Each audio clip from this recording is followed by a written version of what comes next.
My name's Travis Brown. And I'm Michelle Montanini-Brown, and our daughter Malia was born on July 25th, 2009 at 25 weeks, 4 days gestation, and she spent 94 days in the NICU.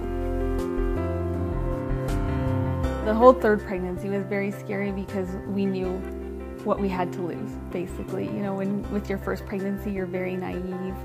You don't know that things like that even happen.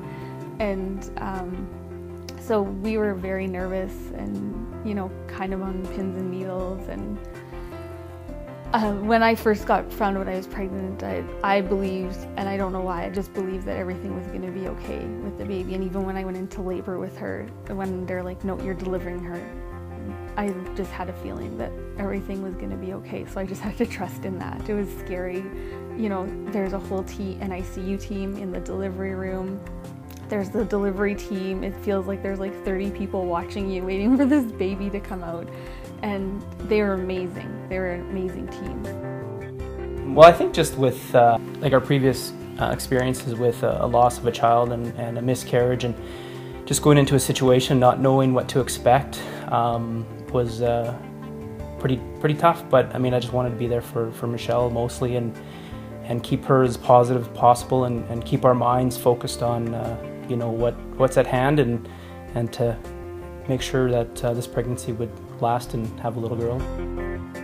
Malia wouldn't be here if it wasn't for the equipment in the NICU, and I know that equipment is very expensive, and that's why it's so important for people to donate and raise money, because without that equipment we wouldn't have our little girl. And the equipment is amazing. It's amazing the technology they have and the things they can do now. And you know, 20 years ago she probably wouldn't have survived, whereas now she's healthy and amazing. It's just a miracle.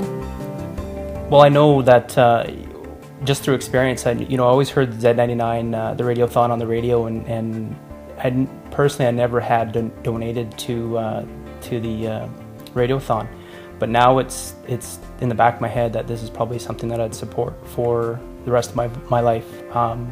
I think just realizing the kind of equipment and the cost of the equipment, and you know, what it does for families like us, and what it can give a family, it's truly amazing. I would love to encourage people to donate, and you know, if it's $10, $50, whatever it is, it goes a long way.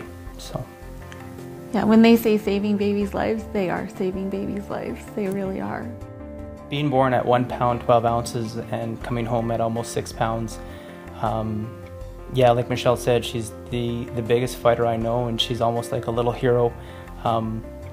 To go through what she's gone through and not even know what she's gone through, you know, but for us to sit there and look at her and help her and encourage her to do the best that she can, and she did. She just blew us away. You know, she's full of, you know, fight and doesn't want to back down. And even when she's home now too, you know, she's a little bit bossy here and there. So, but we've been waiting a long time to get her here. So we just love having her home.